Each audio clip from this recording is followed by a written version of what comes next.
ಇತ್ತೀಚೆಗೆ ಹುಬ್ಬಳ್ಳಿ ನಗರದ ಮಂಟೂರು ರಸ್ತೆ ಹಿಂದೂ ರುದ್ರಭೂಮಿ ಅದನ್ನು ಕಂಪೌಂಡ್ ಒಡೆದು ಅಲ್ಲಿ ಒಳಗಡೆ ಇಂದಿರಾ ಕ್ಯಾಂಟೀನನ್ನು ಕಟ್ಟಡ ಕಟ್ಟಿದ್ರು. ಹಿಂದೂ ರುದ್ರಭೂಮಿಯಲ್ಲಿ 80% ಅಲ್ಲಿಯೇ SC/ST ಜನಾಂಗ ಹಿಂದುಳಿದವರೇ ಅಲ್ಲಿ ಆ ಹಿಂದೂ ರುದ್ರಭೂಮಿಗೆ ಉಪಯೋಗಿಸೋದು.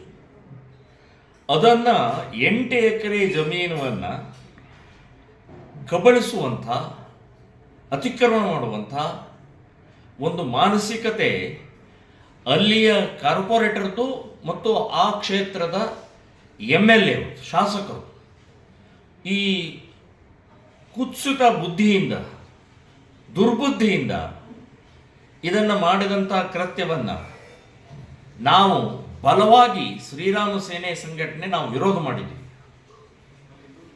ಅಷ್ಟೇ ಅಲ್ಲ, ನಾವು ಇದನ್ನು ಪುನಃ ಪ್ರತಿಷ್ಠಾಪನೆ ಮಾಡಬೇಕು, ಆ ಒಳಗಡೆ ಇದ್ದಂಥ ಇಂದಿರಾ ಕ್ಯಾಂಟೀನನ್ನು ಸ್ಥಳಾಂತರಗೊಳಿಸಬೇಕು, ಕಂಪೌಂಡನ್ನು ಮತ್ತೆ ಕಟ್ಟಬೇಕು ಅಂತನ್ನುವಂಥದ್ದು ಒಂದು ಎಚ್ಚರಿಕೆಯನ್ನು ಕೊಟ್ಟಿದ್ದೀವಿ.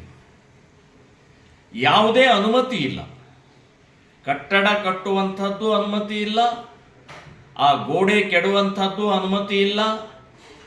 ಸೊ ಅಧಿಕೃತವಾದಂಥ ಹಿಂದೂ ರುದ್ರಭೂಮಿ ದಾಖಲೆ ಇದ್ದಂಥ ಸಮಯದಲ್ಲಿ ಆ ರೀತಿಯ ಉದ್ದಟತನದಿಂದ, ಸೊಕ್ಕಿನಿಂದ ಅಲ್ಲಿಯ ಶಾಸಕರು ಕಟ್ಟಿದ್ದು ಅಕ್ಷಮ್ಯ ಅಪರಾಧವನ್ನು ನಾವು ಸಾಕಷ್ಟು ಕಂಪ್ಲೇಂಟ್ಗಳ ಮೂಲಕ ಕೋರ್ಟಿಗೆ ಹಾಕುವಂಥ ಸಿದ್ಧತೆ ಮಾಡುವಂಥ ಸಮಯದಲ್ಲಿ ಹುಬ್ಬಳ್ಳಿ ಮಹಾನಗರದ, ಧಾರವಾಡ ಹುಬ್ಬಳ್ಳಿ ಮಹಾನಗರದ ಕಮಿಷನರ್ ನಿನ್ನೆ ಒಂದು ಆರ್ಡರ್ ಮಾಡಿದ್ದಾರೆ.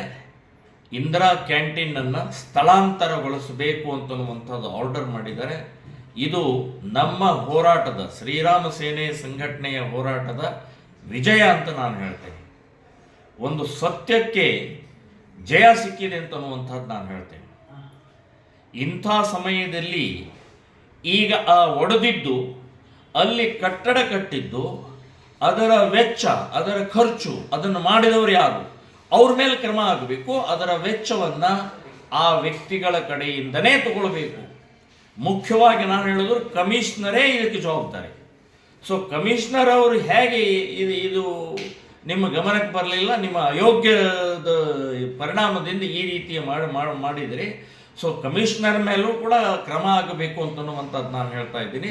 ಮತ್ತು ಆ ವೆಚ್ಚವನ್ನು ನಾವು ನಮ್ಮ ಟ್ಯಾಕ್ಸ್ ಹಣ ಅದು, ಸೊ ಎಲ್ಲಿ ಬೇಕಾದರೆ ಏನು ಬೇಕಾದ ಮಾಡುವಂಥ ಸೊಕ್ಕಿನ ವರ್ತನೆಗೆ ಸರಿಯಾಗಿ ಉತ್ತರ ಇವತ್ತು ಸಿಕ್ಕಿದೆ ಅಂತನ್ನುವಂಥದ್ದು ಹೇಳ್ತೀನಿ. ಅಬ್ಬಯ್ಯನವರು ಕ್ಷಮೆ ಕೇಳಬೇಕು, ಬಹಿರಂಗವಾಗಿ ಕ್ಷಮೆ ಕೇಳಬೇಕು ನೀವು ಮಾಡಿದಂಥ ತಪ್ಪಿಗೆ ಅಂತನ್ನುವಂಥದ್ದು ನಾನು ಈ ಸಂದರ್ಭದಲ್ಲಿ ಹೇಳ್ತಾ ಇದ್ದೀನಿ. ನಾವು ಅವರು ಯಾರು ಮಾಡಿದ್ದಾರೆ ಅದನ್ನು ವೆಚ್ಚವನ್ನು ವಾಪಸ್ ಕೊಡುವವರೆಗೆ, ತನಿಖೆ ಆಗುವವರೆಗೆ ಇದನ್ನು ಮುಂದಿನ ದಿನಗಳಲ್ಲಿ ಹೋರಾಟ ಮುಂದುವರಿಸ್ತೀವಿ ಅಂತನ್ನುವಂಥದ್ದು ಈ ಸಂದರ್ಭದಲ್ಲಿ ಹೇಳ್ತಾ ಇದ್ದೀನಿ.